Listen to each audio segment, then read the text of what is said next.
Hello students, हमारे study circle में आप सबका स्वागत है। आज हम लोग सीजीपीएससी मेंस को देखते हुए एक और मॉडल क्वेश्चन आंसर लेके चल रहे हैं छत्तीसगढ़ का भूगोल। छत्तीसगढ़ का भूगोल हम लोग देखते हैं। तो सबसे पहले आपके सामने एक क्वेश्चन आता है, सामरी पाठ का संक्षेप में विवरण। सामरी पाठ का विवरण देना है। तो सामरी पाठ को उच्च घाट के नाम से भी जाना जाता है। यह राज्य का सबसे ऊंचा पाठ प्रदेश है।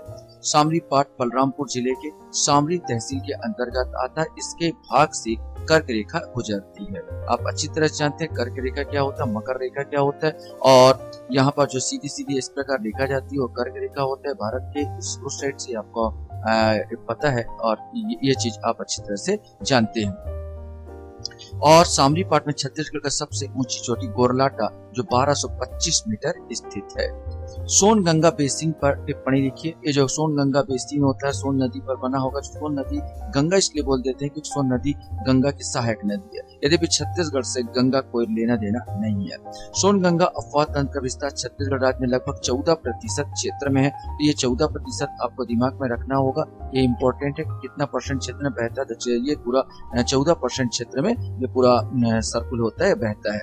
इस अपवाह तंत्र के अंतर्गत राज्य के कोरिया, सूरजपुर, सरगुजा, जसपुर, बलरामपुर जिले आते हैं। इस अपवाह तंत्र का प्रमुख सहायक नदियां बनास, कोपत, रिहंद और कन्हार है। छत्तीसगढ़ की जलवायु के निर्धारक कारक लिखिए। मैंने कौन कौन सा होगा। वैसे आपने भूगोल पढ़ा होगा। छत्तीसगढ़ का जलवायु कर्क रेखा भी बिल्कुल प्रभावित करता है क्योंकि हमारा छत्तीसगढ़ कर्क रेखा बिल्कुल ऊपर जसपुर साइड से निकलती है, ऊपर निकलती है और ये पूरा गर्म जलवायु वाला प्रदेश बना देता है। तो छत्तीसगढ़ के जलवायु को अक्षांश, सापेक्षिक स्थिति, तापमान, वायुदाब, हवाओं की दिशा, आर्द्रता प्रभावित करती है। छत्तीसगढ़ के उत्तरी भाग से कर्क रेखा गुजरती है जिसमें जून में काफी गर्मी पड़ती है और भू आवेष्टित प्रदेश होने के कारण यहाँ प्रायद्वीपीय जलवायु पाई जाती है।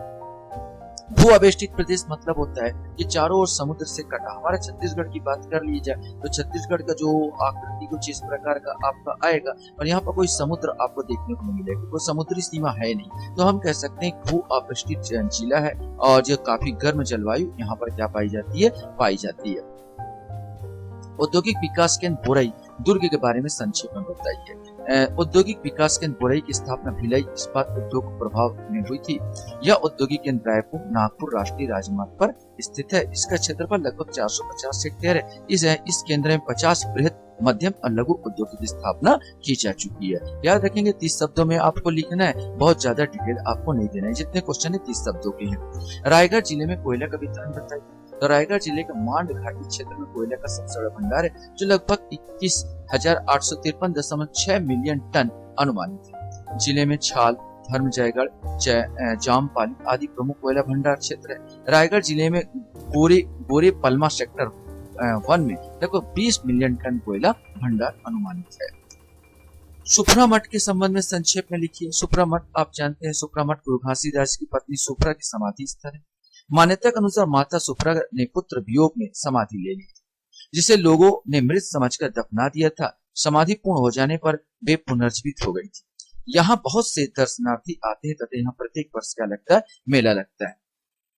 ओंगना का संक्षिप्त टिप्पणी कीजिए। आप जानते हैं ओंगना जो है ये प्राचीन कालीन एक शैल क्षेत्रों से संबंधित या प्राचीन कालीन लोगों से संबंधित एक जगह का नाम है। तो ओंगना जो है रायगढ़ जिले में एक प्रागैतिहासिक स्थल है जहाँ पहाड़ों में 200 फीट ऊंचाई पर आदि मानव का शैलाश्रय प्राप्त हुआ है। शैलाश्रय बोला जाए तो आश्रय जहाँ पर वो निवास किया करते थे उसको हम शैलाश्रय के नाम से जानते हैं। यह चित्रों को ऊपर चित्र अंकित है जिसे देखकर यह प्रतीत होता है कि आदि मानवों का कई पीढ़ियों ने यहाँ पर चित्रांकन किया है। यहाँ शिकार, समूह, नृत्य, विचित्र वेशभूषा आदि के चित्र प्राप्त हुए। लोरो घाटी क्यों प्रसिद्ध है? तो लोरो घाटी जसपुर नगर से 15 किलोमीटर दूर पर स्थित है। यहाँ एक हिल स्टेशन जैसा मनोरम प्रतीत होता है। जब घाटी में पानी ऊपर से नीचे की ओर गिरता है तो पर्वत के शिखर से घाटी तक फूलों की एक पट्टी दिखाई देती है। इन्हें फूलों की घाटी के नाम से भी जाना जाता है। प्रदेश के अधिक जनघनत्व वाले जिले कौन कौन से? कुछ इस प्रकार क्वेश्चन हो। तो प्रदेश में अधिक जनघनत्व अर्थात 300 व्यक्ति प्रति वर्ग किलोमीटर वाले 5 जिले हैं। वे जिले दुर्ग है 799, रायपुर 748 प्रति व्यक्ति, मुंगेली 428, जांजगीर चांपा 421 और बलौदाबाजार 363 के आसपास पाया जाता है। इन जिलों में जनसंख्या घनत्व प्रदेश की औसत घनत्व 189 प्रति वर्ग किलोमीटर से बहुत अधिक है। देखिए दुर्ग में देखो हमारा जो औसत घनत्व है 189 है। यहाँ पूरा अपने छत्तीसगढ़ का। वहां दुर्ग में अगर बात की जाए तो 799 लगभग 800, एक कम है तो 800, रायपुर में 748 है, मुंगेली में 428 है, चांपा में 421 है, वहीं पर बलौदा बाजार में 363 है।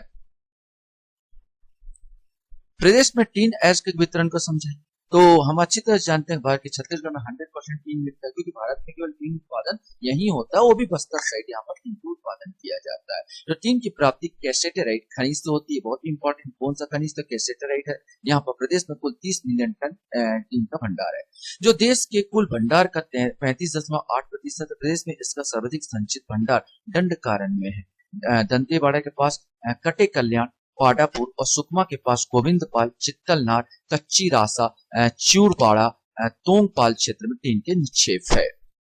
अब आपको जो खंड 2 है ये 4 नंबर का होगा, तो जो आपको लिखना होगा 60 शब्दों में लिखना होगा। केलो परियोजना का संक्षेप टिप्पणी लिखिए। तो इस योजना में दिलीप सिंह जुदेव परियोजना के नाम से भी जाना जाता है। यह परियोजना 2014 में पूरी हुई। केलो परियोजना में रायगढ़ शहर में 8 किलोमीटर दूर उत्तर की ओर रायगढ़ जसपुर मार्ग पर दनोट ग्राम में निर्मित है। परियोजना के पूर्ण हो जाने पर रायगढ़ और जांजगीर चांपा के 175 गांव लाभान्वित हुए हैं। इससे इस परियोजना के द्वारा 22,810 हेक्टेयर भूमि में सिंचाई की सुविधा विकास होगा और इस परियोजना में रायगढ़ शहर तथा आसपास के उद्योगों को जल आपूर्ति की जाएगी।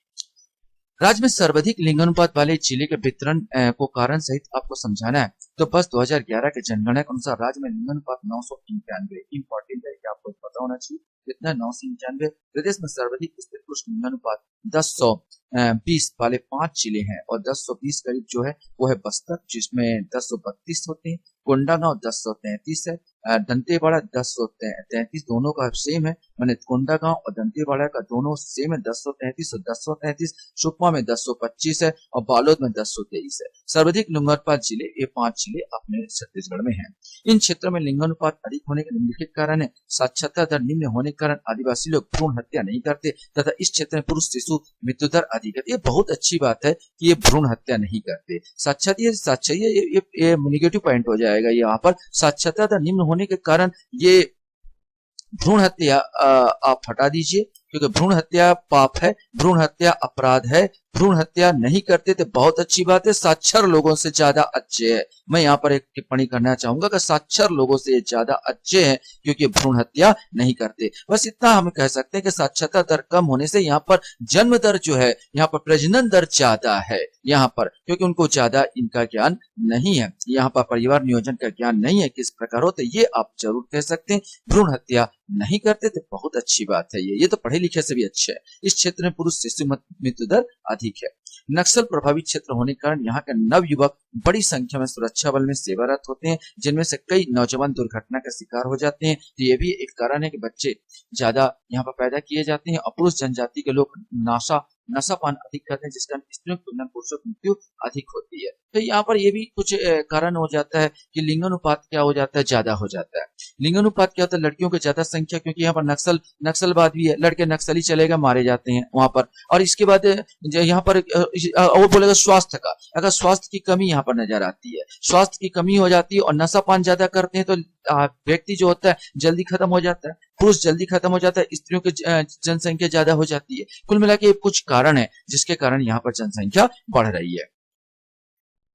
प्रदेश में इस्पात उद्योगों के वर्तमान उद्यम का संक्षेप में वर्णन कीजिए। इस्पात उद्योग का बोला जाए तो प्रदेश में लौह अयस्क का कोयला के पर्याप्त भंडार होने से यहाँ इस्पात उद्योग की स्थापना की गई है। आजादी के पश्चात वर्ष 1955 में यहाँ सोवियत संघ की सहायता से भिलाई इस्पात संयंत्र की स्थापना की गई और 1959 से उत्पादन हुआ। ये तो आप प्री में रख चुके हैं। वर्तमान में 55 लाख टन प्रतिवर्ष इस्पात का उत्पादन होता है। इस संयंत्र का रेल की पटरियों और पहियों का निर्माण किया जाता है। निजी क्षेत्रों में जिंदल स्टील रायगढ़ सबसे बड़ा स्टील उत्पादक है। यहाँ भी रेल की पटरियां, स्लैब आदि का निर्माण किया जाता है। मोनेट इस्पात रायपुर और रायगढ़, प्रकाश इंडस्ट्रीज जांजगीर चांपा, नोवा इंडस्ट्रीज बिलासपुर, HEG लिमिटेड दुर्ग, भिलाई रेफ्रैक्ट्रीज प्लांट मरौदा दुर्ग आदि प्रमुख लोह इस्पात उद्योग यहाँ पर कार्यरत है। प्रदेश में निम्न वर्षा के कारण को बताना सा कारण आपको बताने के निम्न वर्षा क्यों होती है। तो प्रदेश में निम्न वर्षा के 2 प्रमुख कारण, जिसके अंतर्गत उत्तरी पूर्वी बघेलखंड का मध्यवर्ती महानदी बेसिन के अधिकांश भाग आते हैं। तो उत्तरी पूर्वी बघेलखंड की बात किया जाए तो उत्तरी पूर्वी बघेलखंड जो छत्तीसगढ़ का नक्शा अगर देखे तो कुछ ये ऐसे करके नक्शा आपका आएगा। तो ये वाला भाग उत्तरी पूर्वी बघेलखंड के अंतर्गत हमें दृष्टिगत होता है, ये बघेलखंड आ जाता है उत्तर पूर्वी। तो आप यहाँ पर कह सकते हैं कि मध्य प्रदेश महानदी बेसिन के अधिकांश भाग आते हैं। इन क्षेत्र में 1300 मिलीमीटर से कम वर्षा होती है, जो कि प्रदेश की औसत वार्षिक वर्षा 1418 मिलीमीटर से काफी कम है। महानदी बेसिन के मध्य भाग में शिवनाथ पार्क मैदान, महानदी, शिवनाथ द्वाब, हसदो एवं अरपा के निचली घाटियों में तथा कवर्धा निम्न वर्षा का क्षेत्र है। मैकल श्रेणी के कारण कवर्धा, राजनांदगांव के पश्चिमी इलाकों में कम वर्षा होती है। एक और वृष्टि छाया क्षेत्र मैकल श्रेणी की बात किया जाए तो पूरे छत्तीसगढ़ की अगर बात कर दिया जाए तो छत्तीसगढ़ की अगर बात किया जाए तो ये पूरा भाग, इधर वाला पूरा भाग मैकल श्रेणी के अंतर्गत आता है। और बंगाल की खाड़ी से आने वाली जो पवनी होती है, बंगाल की खाड़ी से जो आने वाली पवनी होती है यहाँ पर, तो ये जो पवन आएगा अरब सागर से, यहाँ जो पवन आ रहा है यहाँ से टकराती है, यहाँ से टकरा के अगर इस साइड बरसात तो कर देगी, लेकिन ये वाला भाग दृष्टि छाया के अंतर्गत आ जाता है। तो कुछ इस प्रकार बहुत सारी चीजें हैं जिसके कारण ये छत्तीसगढ़ को बोला जाता है दृष्टि छाया क्षेत्र के अंतर्गत। यहाँ पर हमको दृष्टिगत होते हैं और ये आते हैं। और भी है, यहाँ पर समुद्र भी नहीं है। अब और देखने चाहेंगे तो यहाँ पर समुद्र की क्या कमी है। यहाँ पर समुद्र भू अविष्टित राज्य है, जिसके कारण वृष्टि छाया क्षेत्र के अंतर्गत ये आ जाता, कम वर्षा होती है। प्रदेश में कृषि जलवायु के किन किन भागों में बांटा गया, तो राज्य में कृषि मुख्यतः वर्षा पर आधारित है। मानसूनी वर्षा पर्याप्त नहीं होने से फसल अच्छी नहीं होती है। राज्य की कृषि जलवायु को 3 भागों में बांटा गया, उत्तरी पहाड़ी क्षेत्र, मध्यवर्ती मैदान और बस्तर का पठार। उत्तरी पहाड़ी क्षेत्र के अंतर्गत कुल बोए गए क्षेत्र का 33% भाग आता है। यहाँ का धरातल पर्वतीय तथा पठारी तथा सघन वन पाए जाते हैं, इसलिए कृषि की उतनी ज्यादा उपज नहीं हो पाती। मध्यवर्ती मैदानी कुल बोए गए क्षेत्र 50% भाग आता है। यहाँ मुख्यतः धान की खेती की जाती है। इस क्षेत्र में सिंचाई की सुविधा अधिक है।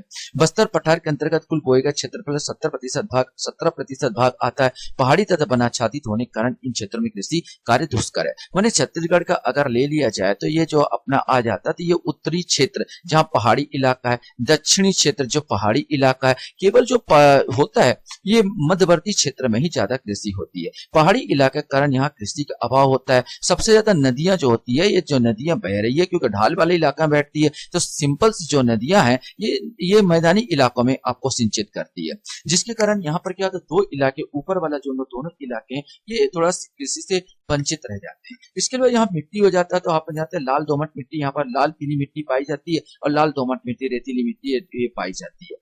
तो बहुत सारे बंजर भूमि होने के कारण, जौ मिट्टी का अभाव होने के कारण यहाँ पर हम देखते हैं कृषि का क्या पाया जाता है, अभाव पाया जाता है। छत्तीसगढ़ राज्य में वनस्पति को प्रभावित करने वाले कारक कौन कौन से हैं? तो मनुष्य अपनी आवश्यकताओं को पूर्ति वनों से करता आ रहा है। प्रदेश में लोगों का जीवन, अर्थव्यवस्था और अधिवास में वनों का महत्वपूर्ण योगदान रहा है। जलवायु, धरातल, ढाल, मिट्टी वनस्पति को प्रभावित करने वाले कारक है। तो मेन अपने पास है तो जलवायु कैसी है, धरातल कैसा, ढाल कैसा, मिट्टी और वनस्पति ये सब चीज को क्या करते हैं, जलवायु को प्रभावित करते हैं। अनुकूल दशाओं में वृद्धि तीव्र गति से होती है। छत्तीसगढ़ में जलवायु एवं धरातली विभिन्नता कारण विविध प्रकार के वनस्पतियां पाई जाती है। आर्द्रता, तापमान और मिट्टी के अनुसार वृक्ष लंबे, छोटे, सघन एवं विरल होते हैं। प्रदेश में बायोमास ऊर्जा का संभावना पर प्रकाश डालिए। तो यहाँ पर पौधों तथा कचड़े से ऊर्जा उत्पन्न करने की प्रक्रिया को बायोमास कहते हैं। पौधे, बैक्टीरिया, एंजाइम आदि को जलाने से जो ऊर्जा मिलती है वो बायोमास ऊर्जा कहते हैं। राज्य में कचरे के उत्पादन पर जोर दिया जा रहा है। इसके अंतर्गत दुर्ग, भिलाई और बिलासपुर में 3 से 6 मेगावाट विद्युत बनाने के लक्ष्य रखा गया है। राज्य के निजी क्षेत्रों में बायोमास की तरफ विद्युत उत्पादन किया जा रहा है। जांजगीर जिले में 10 मेगावाट के कैप्टिव पावर प्लांट बायोमास पर आधारित है। क्योंकि छत्तीसगढ़ में धान की पैदावार अच्छी है, अतः धान के भूसे से विद्युत उत्पादन, ऊर्जा उत्पादन की संभावनाएं बढ़ जाती है। अब खंड 3 की बात किया जाए तो यहाँ करीब 100 शब्दों में आपको लिखना पड़ेगा और अंक आपको 8 मिलेंगे। धान के उत्पादन हेतु आवश्यक भौगोलिक परिस्थितियों का वर्णन कीजिए। तो आपको एक मोटा जानकारी मैं आपको दे दूं कि पूरे भारतवर्ष में अगर बात किया जाए तो गर्म देश का जलवायु है, और जहां गर्म देश का जलवायु है वहीं पर ये धान पैदा होते हैं। ठंडे देश में गेहूं होते हैं, गर्म देश में क्या होता है, धान होता है। और छत्तीसगढ़ होता है गर्मी वाला देश, और छत्तीसगढ़ गर्म वाला देश है, तो यहाँ धान का तो सबसे अच्छा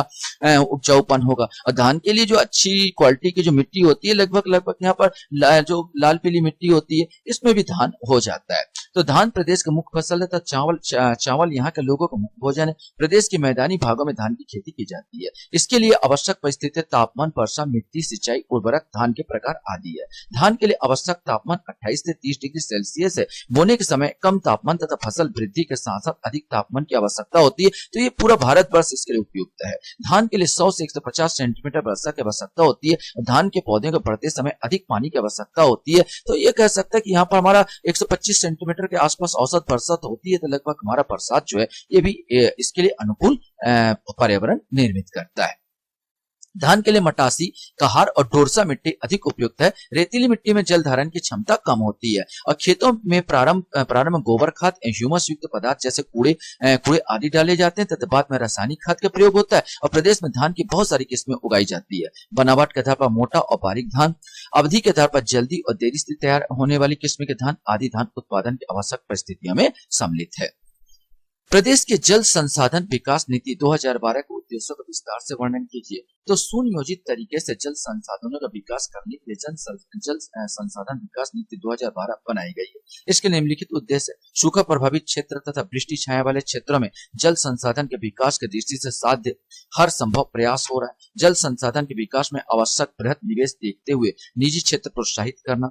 जल संसाधनों के विकास एवं संधारण में जल उपभोक्ताओं के प्रतिनिधियों की भागीदारी सुनिश्चित करना। संपूर्ण जनसंख्या में जल के विभिन्न उपयोग हेतु सुनिश्चित संस्थान एवं कानूनी ढांचे के तहत जल प्रदान की सुरक्षा सुनिश्चित करना। जल स्रोतों और जल निकास मार्गों को अतिक्रमण रोकना और जल उत्पादकता में सुधार के लिए स्थानीय अनुसंधान एवं वैज्ञानिक अनुसंधान से प्राप्त जानकारी के आधार पर भूमि, मिट्टी, ऊर्जा एवं जल प्रबंधन करना आदि शामिल है। राज्य में प्रशासकीय आधार पर वनों का वर्गीकरण को समझाइए। तो प्रशासकीय आधार पर प्रदेश में वनों का आच्छादित, आरक्षित, संरक्षित और अवर्गीकृत वनों में बांटा गया। प्रदेश में लगभग 25,782 वर्ग किलोमीटर क्षेत्र में आरक्षित वन है, जो कुल वन भूमि का लगभग 44% है। प्रदेश में ये वन जलवायु, मृदा संरक्षण, बाढ़ को नियंत्रण के लिए महत्वपूर्ण होते हैं। आरक्षित वन सघन तथा ऊंचे वृक्ष वाले होते हैं। अधिकांश साल और सागौन के आरक्षित वन है। इस प्रकार के वनों का सर्वाधिक विस्तार दंतेवाड़ा जिला और सबसे कम विस्तार कोरबा जिला में। प्रदेश में 24,036 वर्ग किलोमीटर क्षेत्र में संरक्षित वन है, जो कुल वन भूमि का लगभग 40% है। संरक्षित वनों में प्रशासकीय नियंत्रण होता है। इस वन भूमि में स्थानीय निवासियों को वनोपज संग्रहण, मवेशी चराने तथा घरेलू उपयोग के लिए लकड़ी काटने की छूट होती है। इस प्रकार के वनों का सर्वाधिक विस्तार सरगुजा जिले में, जबकि सबसे कम विस्तार जांजगीर चांपा में है। अवर्गीकृत वन स्वतंत्र वन भी कहलाते हैं। प्रदेश में इसका विस्तार लगभग 9,950 वर्ग किलोमीटर क्षेत्र में, जो कुल वन भूमि का लगभग 17% है। इस वन क्षेत्र में लकड़ी काटना, पशु चारण का कार्य करता है। इस प्रकार वनों का सर्वाधिक विस्तार दंतेवाड़ा जिले में आपका पाया जाता है। क्वेश्चन बन सकता है कि जसपुर जिले में किन्हीं 4 पर्यटन स्थलों का टिप्पणी लिखे। तो जसपुर 4 पर्यटन आएगा। कुनकुरी का चर्च बहुत फेमस है। हम जानते हैं कि हमारे छत्तीसगढ़ का सबसे बड़ा और एशिया का भी बड़ा ये चर्च है। तो यह स्थल जसपुर से 45 किलोमीटर दूरी पर स्थित है। यह एशिया दूसरा सबसे बड़ा चर्च है। इसे देखने में पूरे विश्व के लोग आते हैं। इसमें 7 आर्क है जो पवित्रता का प्रतीक है। यहाँ आकर लोग असीम शांति का अनुभव करते हैं। कैलाश गुफा भी यहाँ पर है। यह बगीचे में 10 किलोमीटर दूरी पर सामर पार्क में स्थित है। यह गुफा संत रामेश्वर दास कहिरा गुरु के नाम से जो जाने जाते थे द्वारा निर्मित है। यहाँ एक संस्कृत पाठशाला भी है। यहाँ शिव पार्वती का जो मंदिर है, शिव पार्वती पर्व पर यहाँ बड़ा मेला लगता है। सन्ना बगीचा में 25 किलोमीटर दूरी पर सघन वनों से बीच प्राकृतिक सौंदर्य से परिपूर्ण गुफा, झरना, अरण्य आदि के लिए प्रसिद्ध है। अरण्य माने जंगल। इस गुफा में लंबी सुरंग है जिसे अंतिम छोर में दीप प्रज्वलित होता है। इसी के सामने एक मूर्ति रखी गई है जिसे खुड़िया रानी कहते हैं। खुड़िया रानी कोरबा जनजाति का आराध्य देवी है। भेड़िया पत्थर यहाँ कुशमी तहसील में इस्पी गांव में स्थित है। 2 पर्वतों के मध्य एक नाला प्रवाहित होता है। यह नाला सघन वनों के मध्य से होता हुआ लगभग 67 मीटर नीचे गिरकर प्रताप बनाता है। प्रपात के पास ही गुफा में जिसमें भेड़िया निवास करते थे, इसी कारण जलप्रपात का नाम क्या पड़ गया? भेड़िया पत्थर रखा गया है।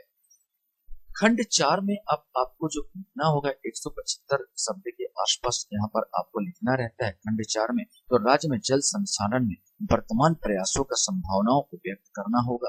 तो राज्य में जल संरक्षण, जल जो संरक्षण है उसका जो प्रयास जो चल रहा है, संभावना है, उसको आपको क्या है, कोई भी क्वेश्चन पढ़ने से 2 बार आप क्या पढ़ लिया करो, आप क्वेश्चन को पढ़ लिया करो, तब अच्छे समझ में आपको लिखना होगा कि भाई इसमें जल संरक्षण कैसे किया जाए और वर्तमान में प्रयास, दोनों को बताना होगा, प्रयास भी क्या है और संरक्षण भी क्या है, ये दोनों चीजें इंपॉर्टेंट हो जाती है इसमें।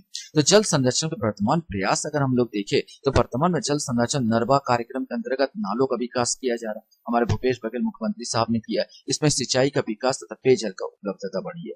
नवीन सरोवर धरोहर योजना शहरी क्षेत्र में तालाबों का पुनरुद्धार एवं पर्यावरण सुरक्षा की योजना के माध्यम से जलाशय का जल भरण के कार्य किया जा रहा है। अटल भूजल योजना के माध्यम से घटते हुए भूजल स्तर के पुनर्भरण का कार्य करना तथा कृषि क्षेत्र के लिए पर्याप्त जल भंडार करना इस योजना का उद्देश्य है। छत्तीसगढ़ के जल जीवन मिशन के कार्यान्वयन के लिए 445 करोड़ की राशि मंजूर की गई है। राज्य में जल संचालन की संभावनाएं, अगर संभावनाएं की बात की जाए, ये तो हो गया, ये संभावनाएं क्या है, ये तो अपन सरकारी योजना बता रहे, अब संभावना बता देख लेते हैं। तो भूजल निष्कासन कम करने के लिए सिंचाई की नई तकनीक जैसे ड्रिप और स्प्रिंकलर तकनीक को प्रोत्साहित करना चाहिए।